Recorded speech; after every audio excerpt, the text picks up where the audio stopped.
Okay, the reason why I'm having him push in a straight line instead of flaring is because just by looking at his torso, his arm length and everything else, and because of the shoulder problem, I don't want him turning, and actually I'll show you why. I can't really explain why, but I can show you. We're going to go down to 135. By flaring, what I mean is always keeping the elbow in line with the wrist. So instead of pushing straight, he would push back towards the rack but bring his elbow with him. Go ahead and get everything set. Do everything the same way, except this time I want you to push back towards the rack and bring your elbow with you.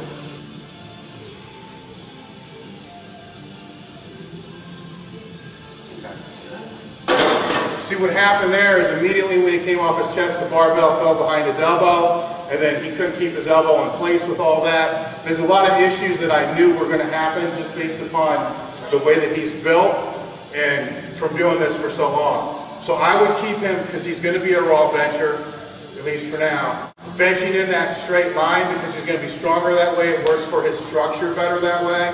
Now if he got into using jacked up shirts and all that other kind of stuff, well then we need to change his technique to accommodate the shirt.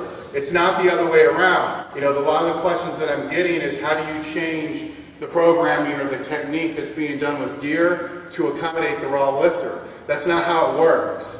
It's the technique and the programming needs to change to accommodate the geared lifter. All right, so just because you're seeing a lot of programming out there from guys who use gear, don't assume that that programming is because they use it, because most of the time, if you look at how they're training and go back 8 to 10 years before the gear was super jacked, it's the same type of programming. They haven't changed their training to adjust to the gear. That's why they're not getting the big carryovers like they should. That's a whole different video and it's a whole nother topic. So we're going to go ahead and go 185 again for another single. And I'm going to try to keep my mouth shut. Just kind of let him go on his own. The biggest problem that he's having is the upper back tight and making sure you're in the right starting position. So everything else is pretty much locked in. So if you make sure that's right, for you it was your eyes in line with the bar, everything else should pretty much follow suit. If that doesn't happen, then your elbows are dropping too low. This time I'm going to help him out just by bracing the bar so it's easier for him to pull out. The setup should actually take longer than the set.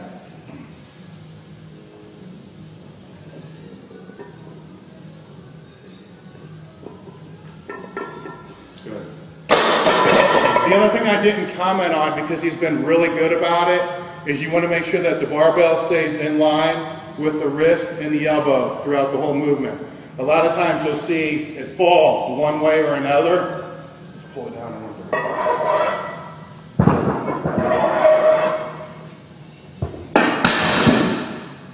I'll show you what I mean.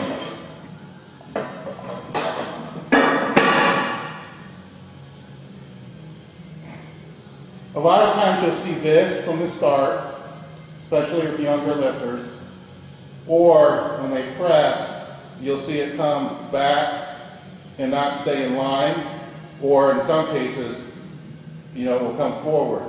The key is to keep it into the straightest line that you can. And to set up the bench, when I talk about it being exhausting and knocking you out of breath, I'll take my time and I'll set up a bench using an arch, and I'm sure by the time I'm done I'll be beat red and won't be able to talk.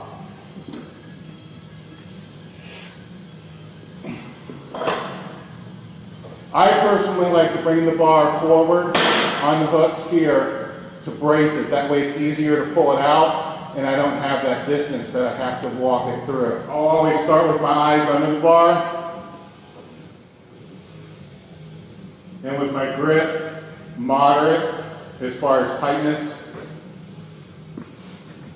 And then I'll try to get my feet as far back as I can. Then slide through and start trying to pull up.